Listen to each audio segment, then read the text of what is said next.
Hello everybody. So, as you all know, I've already seen the gameplay trailer. The gameplay thing that they just revealed.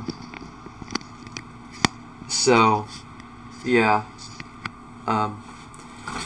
We're gonna watch this together and just analyze all of it. So, what is this real quick? Dom the Bomb? I have a challenge for all of you. Go to every computer in your house, your mom's, your dad's, your sister, your brother's. Yeah, so this is the leaks, right? Yeah, never mind. That's not what I was looking for. I was looking for the... Yeah, Donald Bombs put all that shit on there. Yeah, but where is what I'm looking for? I just watched it. I literally just watched it. Come on. Here it is. We're gonna watch this together, guys. PlayStation. Come on. Okay. Just look at I'm coming. So More than 2 years ago, when we were finishing Last of Us Part 2, and we were working on those flashbacks within that scene for the first game, we got excited with the idea of like, oh man, what if we made The Last of Us Part 1 to look as good, if not better, than what we have done with Last of Us Part 2, which we really pushed the boundaries of like what we could do from gameplay and a graphical standpoint, and felt like if we do that, we could actually come even closer to our original vision of what the first game would have been had we not been constrained by technology. Rebuilt for PS5, told y'all. The original creative vision of The Last of Us, I think in a lot of ways was larger than what the PlayStation 3 was capable of. The tech of the PS5, it's like an open box of tools and goodies that we can play from and draw from. The 4K, HDR, improved haptics, 60 frames, help us to reimagine The Last of Us. It gave us opportunities to rebuild our characters at the highest fidelity. Not only are the characters more detailed, I mean down to the irises and the pupil depth. You know, you fall into the eyes of the characters. Aside from that, the facial animation is just way more believable. Like all the nuances, all the little subtle reactions, glances, glares, right? Like you get all of it almost closer to sort of the original performances. So no matter what, you stick to me like glue. Like glue. Got it. Good. We are able now to not only just have the highest fidelity characters in the cutscene, but also in gameplay. It's the same character, so now we can do these seamless transitions in and out. Every part of the game has benefited from seamless transitions and emotional scripting. Pretty good, huh? Our stories happen in gameplay, on the stick. You know my mom. All this stuff is designed to keep you constantly in this world. Riley, come here. No, you got this. Go. Dude, you can't get better than this. One of the things that the PlayStation 5 is really enabling is that we're able to have a density of physics objects in a scene that we could never do before. Like, this has always been the dream, is to have this number of bumpables, chippables, breakables, destructible objects in a scene. It just makes the world feel rich, makes it feel lived in. Look at that, man. Materials can have the properties that you'd expect. The turret truck in Pittsburgh, when it's firing at you and it's just ripping apart the concrete and sending objects flying left and right. Seeing things break, like there's fear, there's a real fear that it invokes. And it's giving us a much more dynamic range of gameplay to play with. Our AI tech has just increased incredibly. What we were building the basis off of was The Last of Us Part 2's AI. And it has sophisticated systems for things like the fundamental knowledge model of how these NPCs perceive and understand what the player is much more sophisticated. Now how the enemies are communicating with each other, how they're chasing you, how they're flanking you, how intense that fight feels. It's so much more rewarding coming out of it from the other side.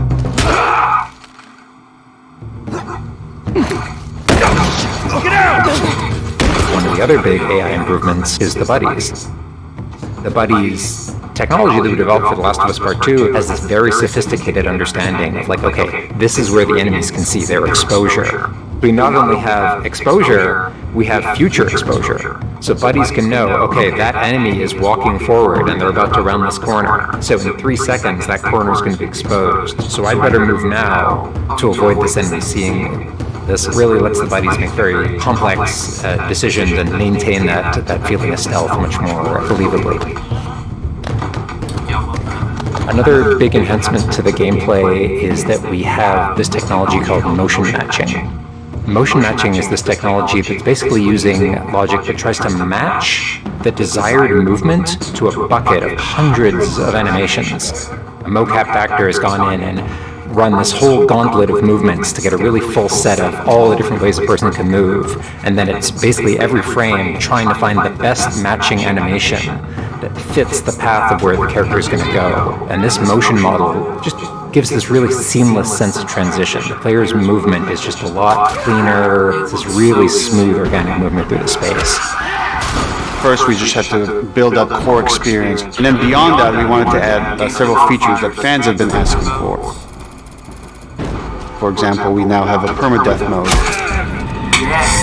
Along that, we've added a brand new speedrun mode, so players can time themselves. There's a whole community of gamers that just want to see how fast they can play through this game. Beyond that, we added a bunch more of unlockables. So there's all these different outfits for Ellie and Joel that people can unlock. A model viewer mode, so people can really appreciate the details. We added award-winning accessibility features. Every single details.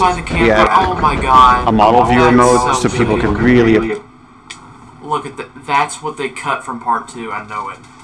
I remember. Appreciate the details. We added award-winning accessibility features. Every single accessibility option that we offer, that's a barrier removed for someone. As she surveys the apartment, her eyes wander to Joel. She steps past the couch. He wears the wristwatch Sarah gifted him, which now has a cracked face. To my knowledge, this is the first PlayStation game that has audio description built into the game, built into the cinematics. Now it's nighttime. Joel stirs in his sleep. And that's really the way we tried to push the frontier of accessibility on this game.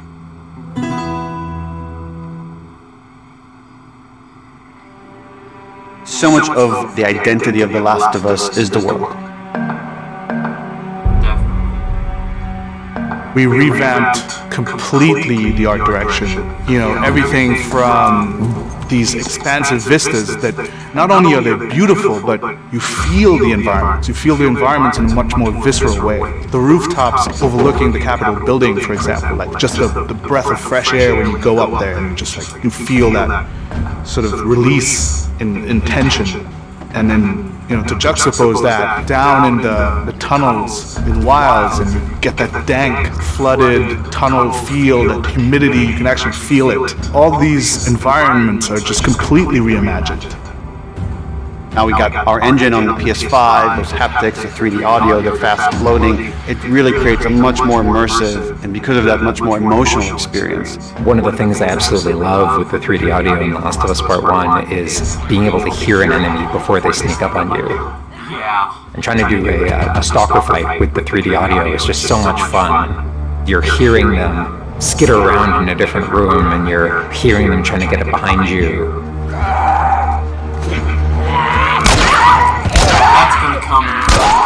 Having that two-part reaction of like hearing, turning, seeing, reacting, it just really heightens that sense of just being grounded. You are in this character, you are in this world.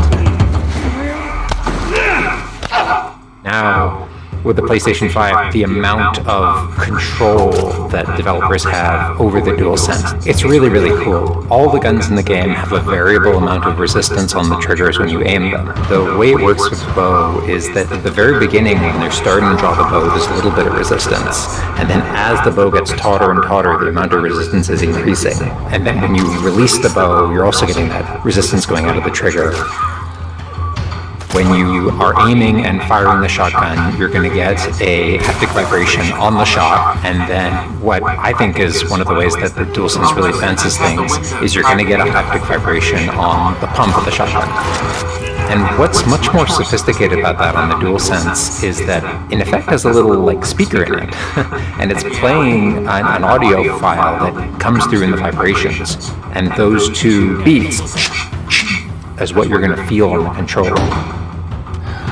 Good spot. This also ties in to the new workbench animations. So if you're seeing Joel taking apart a gun or screwing something in or putting a new stock on a gun, that moment where he's like jamming that on, you're going to get that haptic feedback on that. We have, haptics all across the board, for all the moments you kind of expect, for clambering, jumping, landing, meleeing, getting melee, like all those kind of high intensity moments we have represented in the haptics. What I personally absolutely adore is the way we can enhance the really quiet, subtle moments of gameplay. So it's like when Joel goes in to pet the giraffe, getting that little light touch on the haptics as he's petting the giraffe. To me, that's the essence of The Last of Us. It's the high tension moments, it's the low tension moments, it's all of it feeling grounded. It's you're feeling immersed in this world. It's all about bringing you along with that story in as many ways as we can, and that's what the new technology on the PlayStation 5 is allowing. It looks so good, man. Was that everything you hoped for? Yes. Jury's still out. It is. There's something special about that core experience of playing as Joel and Ellie on this journey. Then to take that experience and really honor it and keep the authenticity of it, but elevate it in every way possible, whether it's pipeline, whether it's art direction, whether it's a technology, everything that allows us to make that experience better. Not different, extremely better. That's why, to me, this is a definitive way to play The Last of Us.